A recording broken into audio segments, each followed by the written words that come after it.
सिद्ध करना ठीक है चाहिए। अरविंद जी, लेकिन ठीक यह है, भी सही ठीक है, अमिताभ जी कि जितने आरोप राहुल गांधी जी लगाए ठीक हैं है, सारे में या तो उन्होंने कहा है मेरा मंशा नहीं था या माफी मांगे हैं। जी ठीक है अरविंद जी। अरविंद जी ने कुछ उदाहरण दिए, एक बात मैं और कहूंगा। डॉक्टर भीमराव बाबा साहब अंबेडकर जब चुनाव हारे तो 74,000 से ज्यादा वोट अमान्य कर दिए गए थे, तब वो चुनाव हारे। वो ऐसे चुनाव नहीं हार रहे थे, 74,000 वोटों में घपला करना पड़ा। 18 पेज की पिटीशन खुद अपने हाथ से लिखी डॉक्टर अंबेडकर ने और चुनाव आयोग को भेजी। भारत में चुनाव प्रक्रिया में कदाचार के विरुद्ध वो पहली याचिका थी जो श्रद्धेय बाबा साहब अंबेडकर की तरफ से आई थी। अब कांग्रेस का प्रवक्ता और सपा का वक्ता और भाजपा का प्रवक्ता अंबेडकर से बड़ा तो नहीं हो सकता, राहुल गांधी भी नहीं हो सकते। अंबेडकर जी की समझदारी पर कोई प्रश्न नहीं उठ सकता। इस देश में हुआ है। रवि भाई, मेरा प्रश्न ये कि खिलाड़ी कह रहा है कि हम ऐसा कानून बनाएंगे कि हम जब चाहें तो रेफरी को मुर्गा बना दें ग्राउंड पर, और रेफरी अगर घर चला जाए, उन्होंने कहा राहुल गांधी ने कि मैं बताना चाहता हूं चुनाव आयोग को कि हम अगर सरकार में जब हम आएंगे तो ऐसा कानून है कि आप कहीं भी छुपे हो हम खींच लाएंगे क्या, और आपको दंडित करेंगे। सरकारें चुनाव आयोग को दंडित करेंगी तो चुनाव आयोग तो चकबंदी अधिकारी हो जाएगा, पटवारी, लेखपाल। रवि प्रताप जी। अमिताभ जी, अब तक के जी। डिबेट में अगर किसी को कटघरे में खड़ा किया गया तो केवल कांग्रेस है। तो मैं बड़ी विनम्रता से आपसे चाहूंगा कि मुझे कम से कम 2 मिनट दे अनइंटरप्टेड, कि मैं भी जी अपनी जी बात को रख जी सकूं, क्योंकि मेरा मौलिक कर्तव्य है कि सारे प्रश्नों का जवाब दूं। जी अब अमिताभ भाई ये बताइए कि जब 150 सांसदों को आप निलंबित करते हैं संसद से, और उस समय ये कानून लाते हैं कि या तो निवर्तमान चुनाव आयोग या वर्तमान चुनाव आयोग, कोई भी क्रिमिनल या सिविल केस उसके ऊपर नहीं हो सकता, तब आपकी प्रासंगिकता पे प्रश्न उठता है। इस पे उन्होंने कहा। दूसरी बात ये बताइए कि एसआईआर की प्रक्रिया जो चल रही है, महाराष्ट्र में एसआईआर की प्रक्रिया आपने निकाय चुनाव को देख करके बंद कर दिया कि अभी नहीं करूंगा। वहां 80 लाख वोट आपने जोड़े थे 4 महीने के अंदर, तो वहां आपने नहीं किया कि जब वोट कटेंगे तो एक व्यवस्था क्रिएट होगी। आपने एनआरसी किया है जब आसाम में, मेरे भाई, और 19 लाख आइडेंटिफाइड घुसपैठिए हो गए, जिसमें बांग्लादेशी करीब 7 लाख और 12 लाख जो है नेपाली और भूटानी है। 2019 से वो हमारे खाना खा रहे हैं, हम उनको खिला रहे हैं, उनको डिपोर्ट नहीं किए। और वहां आपने जो एसआईआर लागू किया, उसके 22 पेज के जो आदेश है उसमें आपने कहा कि बीएलओ घर जाएगा, पूछेगा कि अच्छा आप क्या कोई रहता है या नहीं रहता है, और वो 12 दस्तावेज इन 12 राज्यों में मांगे जाएंगे, वहां एक भी दस्तावेज आसामियों से नहीं मांगे जा रहे। अब मैं आपके बात तीसरी करना चाहता हूं कि इस एसआईआर से किसी को अव्यवस्था नहीं है, लेकिन एसआईआर में जो इतनी आपने हेक्टिक टाइम फ्रेम दिया, जिससे कि लोगों की जीवन और मौत पे आ रही है और प्रश्न उठ रहा है कि होगा कि नहीं होगा, तब हम ये बात करें। अभी अभी उत्तर प्रदेश के इलेक्शन कमीशन ने कहा था कि वाराणसी में जो लोकल निकाय का वोटर लिस्ट है उसमें 3,26,000 डुप्लीकेट वोटर है। नाम सेम है, पिता का नाम सेम है, जन्मतिथि सेम है, और 2,74,00,000 का उसने उल्लेख किया जो आज तक नहीं हो पाया। निश्चित रूप से ये घुसपैठ जो है, अगर नागरिकता जांचने का अधिकार तो है ही नहीं चुनाव आयोग के पास, ये तो है गृह मंत्रालय के पास, लेकिन अगर किसी भी बहाने से वो लोग छट जाते हैं, देश के संसाधनों से उनका अधिकार हटता है, तो हमारे देश के लिए बड़ा अच्छा है। लेकिन आपकी कथनी और करनी में जब तारतम्य नहीं होता है, तब हमें इस पे प्रश्न उठता है कि आप महाराष्ट्र में तो मार्च 2022 से पोस्टपोन है निकाय का चुनाव, तो कहते हैं एसआईआर नहीं करेंगे। यूपी में निकाय का चुनाव होने जा रहा है, कहेंगे पीछे कर देंगे, लेकिन कर देंगे। तो इन सब चीजों पे प्रश्न तो उठता है। बिहार में आपने कहा कि घुसपैठिए हैं, एक एक को चुनेंगे, एक भी घुसपैठिए 59 लाख में आपने नहीं बताया कि आए। आपने 24 लाख जो जोड़े, 3,26,000 लास्ट में आपने नाम जोड़ा, 14 लाख लोग कह रहे हैं अभी भी उसमें डुप्लीकेट वोटर है। वोट चोरी पे मैं 2 बातें कहना चाहूंगा।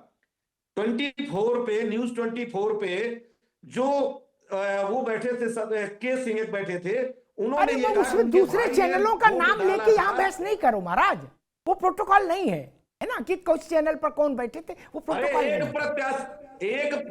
अरे वो अमिताभ जी, प्रोटोकॉल एक नहीं है प्रत्याशी बहस जो का। निर्दल चुनाव लड़ा, उसका अरे अपना गजब वोट आदमी नहीं है। मिला तो वोट चोरी नहीं कहेंगे? वहां से 0 वोट है उसका। चलिए ठीक क्यों है, नहीं कहेंगे इसको वोट चोरी? ठीक है। अब रवि प्रताप जी को रुकना होगा बिहार का 3 मिनट। ठीक है, अब रवि प्रताप जी की आवाज रुक जाएगी।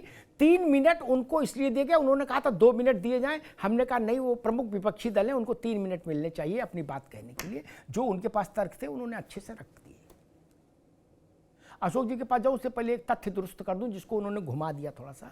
राहुल गांधी ने ये नहीं कहा कि हमको इस बात से खुन्नस है, इस बात से नाराजगी है कि उस वक्त हम हाउस में क्यों नहीं, हमको क्यों नहीं, कांग्रेसी हाउस से क्यों निकाल दिए गए जब ये कानून पारित हुआ। ना ना ना, उन्होंने कहा कि मोदी, मैं उद्धृत कर रहा हूं उनके शब्द आज के हाउस के, मोदी और मिस्टर शाह इन्होंने चुनाव आयोग को इम्यूनिटी दी, कहा उसके ऊपर कोई कार्रवाई नहीं हो पाएगी, लेकिन मैं बताना चाहता हूं चुनाव आयोग को, हम सत्ता में आएंगे तो पकड़ कर लाएंगे, कहीं भी चले जाओगे, रिटायर हो जाओगे तब भी लाएंगे और दंडित करेंगे, हम कानून बदल देंगे। ये कहा उन्होंने। भाई साहब, खिलाड़ी कह रहा है रेफरी को कि हम मार कंटाप तुम्हारा काम सुझा देंगे, खेल खत्म हो जाएगा तब भी, रिटायर हो जाओगे तब भी, गांव चले जाओगे तो गांव से पकड़वा के लाएंगे। ये लोकतंत्र है, ये लोकतंत्र है।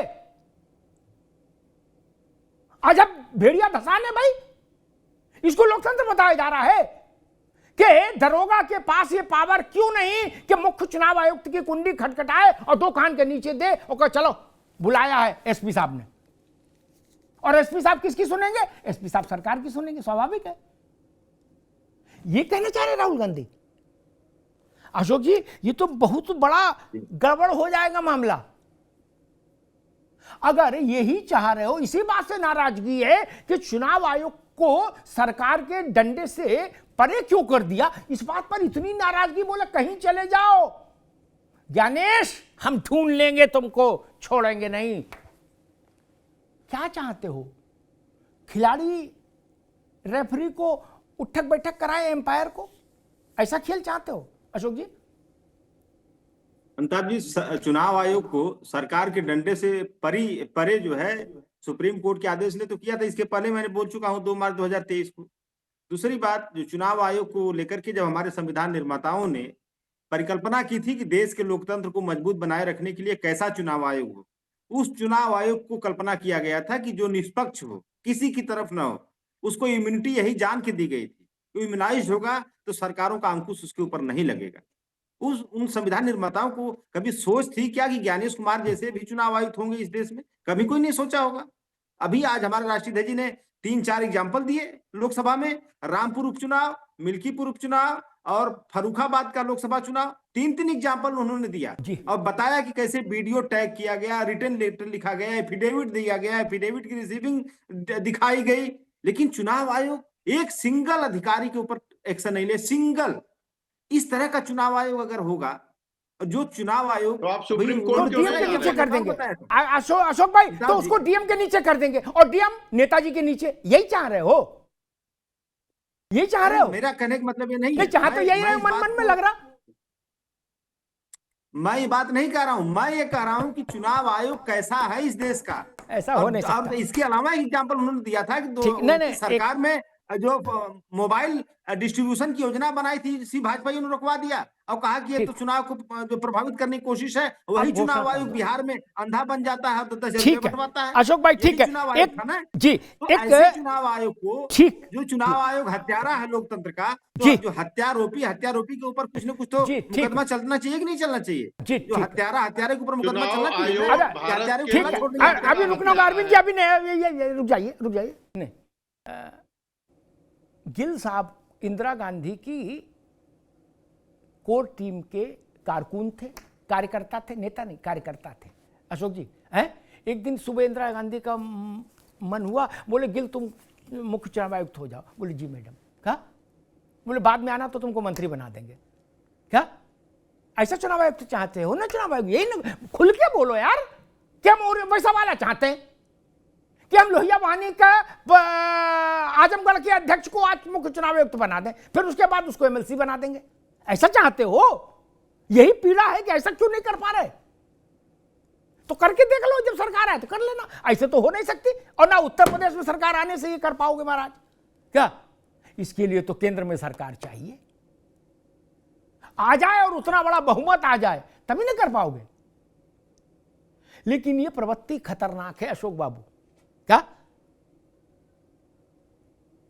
मैं नहीं कह रहा, शेषन साहब कह के गए कि राजीव गांधी ने मुझसे कहा कि शेषन उसको फोन लगाओ मुख्य चुनाव आयुक्त को और डेट्स बताओ जो मैंने फाइनल किए, कहो इन्हीं को अनाउंस करे। ऐसा चुनाव आयोग चाहते हो ना आप? यही ने पीड़ा है कांग्रेस की और आपकी कि भाई पवन खेड़ा से क्यों नहीं पूछ रहा चुनाव आयुक्त कि क्या करना है sir, what is the matter, क्या? अगर पवन खेड़ा से ना पूछे तो कम से कम जयराम रमेश से तो पूछे। इतना भी बड़ा नहीं हो गया भारत का चुनाव आयोग कि जयराम रमेश से भी ना पूछे और सुरजेवाला जी से नहीं। और अशोक जी चाह रहे होंगे कि भाई कम से कम राजेंद्र चौधरी के संपर्क में तो रहे मुख्य चुनाव आयुक्त, नहीं, उनसे हर दिन सुबह पूछे कि दादा सब ठीक चल रहा, कोई दिक्कत तो नहीं, ऐसा नहीं हमको दंडित किया जाए। ऐसा नहीं होगा, होना भी नहीं चाहिए। ये लोकतंत्र का चीरहरण हो जाएगा मित्र। कैसे कैसे जज बना दिए, कैसे कैसे चुनाव आयुक्त तो बना दिए, ये सारा सिजरा खोलूंगा तो बहुत काली परतें उधर जाएंगी। छोड़ दीजिए उन विषयों को। और भारत में चुनाव की प्रक्रिया कैसी थी, कितने रक्त से नहाकर निकलती थी, अशोक भाई किसको याद नहीं? हमको तो याद है, आपको नहीं याद होगा, हमें तो याद है, हमने तो देखा एक पत्रकार के नाते।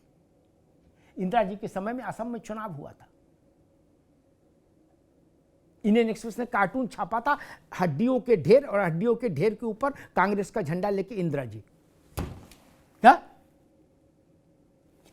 उस वक्त इंदिरा जी ने नहीं मानी, बोले नहीं कराएंगे इलेक्शन, करा लिया। वो लोग आज कह रहे हैं कि कैसा लोकतंत्र। भैया रत्नाकर जी, कांग्रेस ने साफ कर दिया कि जिस दिन हम आ गए शपथ के बाद, शपथ में लाठी लेके जाएंगे, इधर शपथ लेंगे, रजिस्टर में दस्तखत करेंगे, उधर कहेंगे ज्ञानेश हाजिर हो, क्या? बोलो तुरंत कानून बदलेंगे और तुरंत सटासट कार्यक्रम शुरू करेंगे। रत्नाकर जी अमिताभ जी, देखिए, अगर देश का नेता प्रतिपक्ष, लीडर ऑफ अपोजिशन अगर इस तरह की भाषा बोलता है तो निश्चित रूप से कहीं ना कहीं ये अहंकार दिखता है। और अहंकार तो किस तरह से तानाशाही और अहंकारी पार्टी कांग्रेस रही है, ये पूरा देश जानता है कि इमरजेंसी में लोगों को, लाखों लोगों को जेल में भी ठूसने का काम किया है इसी कांग्रेस पार्टी।